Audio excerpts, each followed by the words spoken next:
Ayan, isang magandang hapon po sa lahat. Isang magandang hapon Luzon, Visayas at Mindanao. Isang magandang hapon Pilipinas. Isang magandang hapon sa lahat ng ating mga mahal na manonood. Saan man po kayo ng panig ng mundo naroroon. Isang magandang hapon po sa lahat ng ating mga subscribers. Maraming salamat po.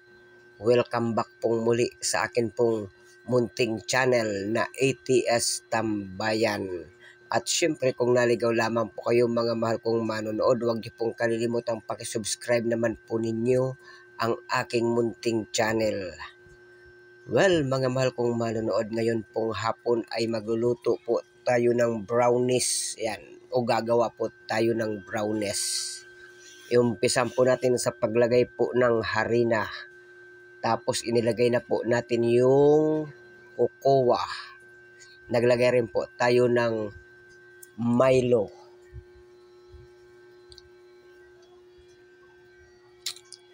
Ayan, medyo ano po yung ating pakiramdam sa ngayon mga mahal kong manonood.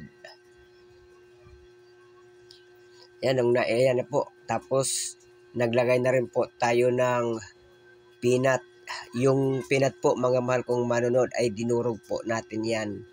Depende na lang po sa inyo mga mahal kong manonood kung ano po ang gagawin nyo sa peanut. Pwede nyo pong hindi ito durugin o pwede nyo rin po itong durugin. Ayan, naglagay na rin po tayo ng asukal. Ayan po yung ating mga gagamitin na sangkap sa ating gagawing pagluluto ng brownies. Ayan, nagbiyak na rin po tayo ng itlog. At syempre, hindi po mawawala yung gatas. Naiiba po mga mahal kong manonood yung ating gagawing pagluluto ng brownies kasi hindi po tayo gagamit ng oven. Yung brownies po na ating gagawin mga mahal kong manonood ay lulutuin po natin ito. Kaya kung bago ka lamang po mga mahal kong manonood sa akin pong munting channel, huwag niyo po itong i-escape para malaman po ninyo kung paano ko ito gagawin na hindi na po kailangan natin ng oven para makagawa po tayo ng brownies. Kawali lamang po mga mahal kong manonood ang ating gagamitin sa atin pong gagawing pagluluto ng brownies. At syempre mega love shout out po sa inyong lahat mga mahal kong manonood. Maraming salamat po sa patuloy po ninyong pagsuporta sa akin pong munting channel. Ayan nga po mga mahal kong manonood, nagdagdag po tayo ng konting tubig para mas lalo po natin itong mahalo.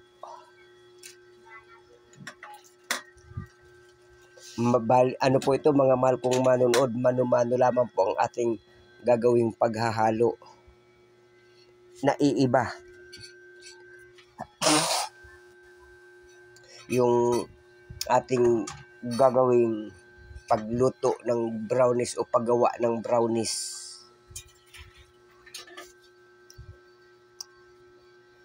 Ayan, nung katamtama na po mga mahal kong manonood yung ating ginagawang paghahalo. Ayan, itutuloy-tuloy na lang po natin ito.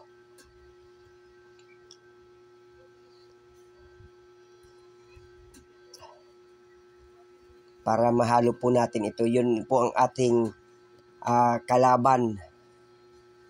Kailangan po matyaga tayong maghalo. At tiyakin po natin na talagang halong-halo mga mahal kong manonood para pag niluto po natin ito, wala pong namumuo o bumibilog. Smooth na smooth kung ating kakainin. Malambot po siya. Kaya titiyakin po natin na katamtaman yung nilagay natin na tubig, yung ating inilagay na gatas, yung itlog.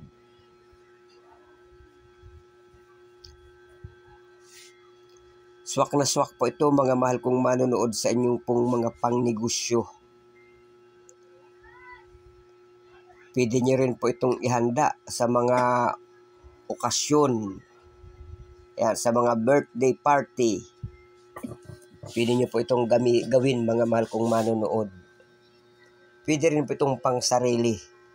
Tulad ng ginawa namin. Yung gagawin po namin itong snackan. Pwede rin na gamitin natin itong panghimagas. Panghimagas natin pagkatapos nating kumain.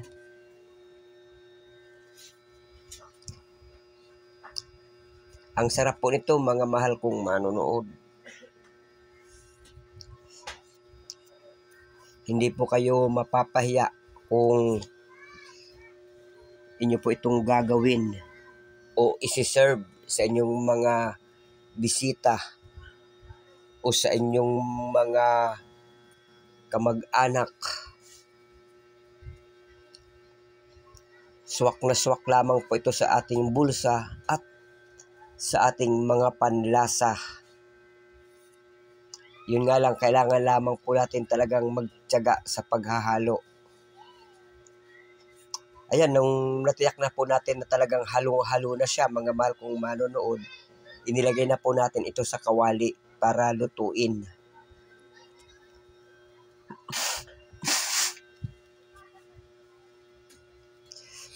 Mega love shout out po sa inyong lahat mga mahal kong manonood. Maraming salamat po sa patuloy po ninyong pagsuporta sa akin pong munting channel.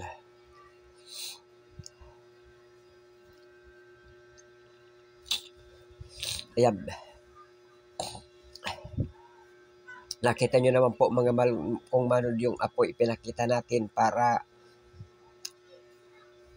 talagang masiguro po ninyo na makita po ninyo na niluluto po talaga natin yung ating gagawing brownies.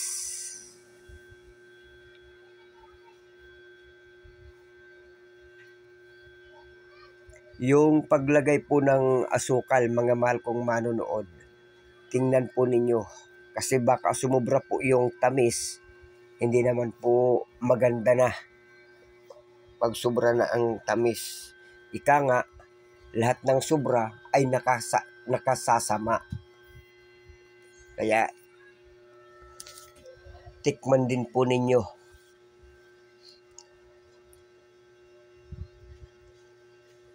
Walang humpay na paghalo ang ating sinagawa mula sa umpisa hanggang sa pagluto. Talagang nandyan yung ating sinasagawang paghahalo.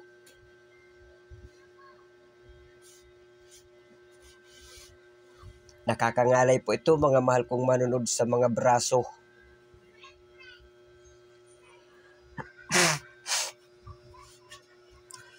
Pero okay lang po yan. Dahil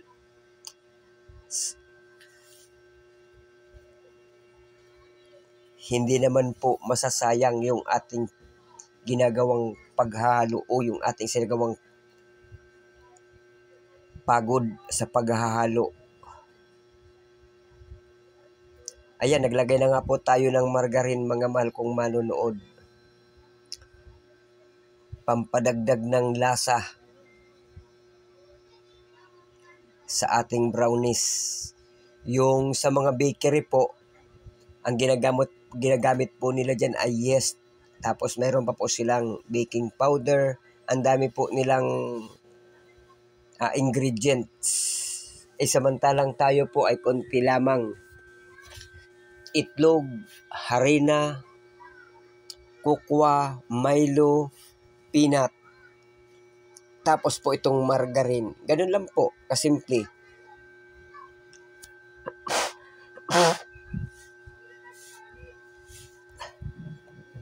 Pero masarap naman po. Subukan niyo po itong gawin mga mahal kong manonood, kaya huwag niyo pong i-escape. yung ating video. Panoorin po ninyo hanggang sa huli para malaman po ninyo kung paano namin ito ginawa. Mega love shout out po sa inyong lahat mga mahal kong manonood. Saan man po kayo ng panig ng mundo naroroon. Mega love shout out po sa inyong lahat at maraming salamat po sa patuloy po ninyong pagsuporta sa akin pong YouTube channel, Umunting Channel na ETS Tambayan. Ayun nga po mga mahal kong manood, nung naluto na po yun, inilagay na po natin sa ating lagayan. Ayan, kailangan lang natin i-flat. Pagkatapos nating i-flat, ayan, gagamit na po tayo ng kamay kasi wala tayong pang-flat. Pwede naman po gamitin dito yung sandok para ma-flat. Bago nilagyan po natin ang toppings na peanut. Bali, dinurog po namin yan mga mahal kong manonood, yung peanut na ating ginamit na pang toppings sa ating brownies. Kaunting tapik-tapik lamang mga mahal kong manonood para lumubog yung ilang peanut. Okay, tanyo yan mga mahal kong manonood. Dalawa ang nagawa ng ating niluto na brownies.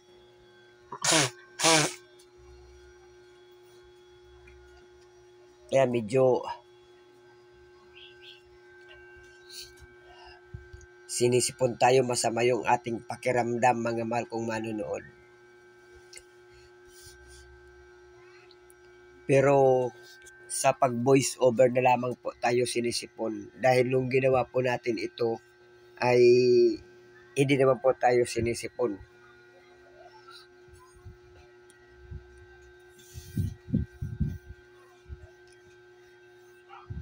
Ayan. Kita nyo mga manonood yan. Bago natin ilalagay sa freezer.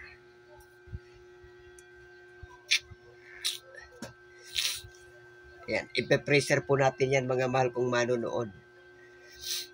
Ayan.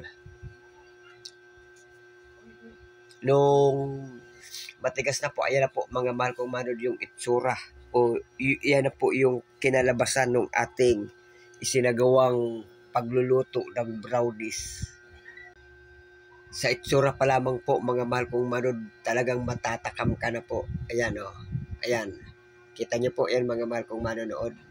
Yan, hanggang dito na lamang po. Maraming salamat. Bye-bye. I love you all. God bless to one and all. See you on my next video.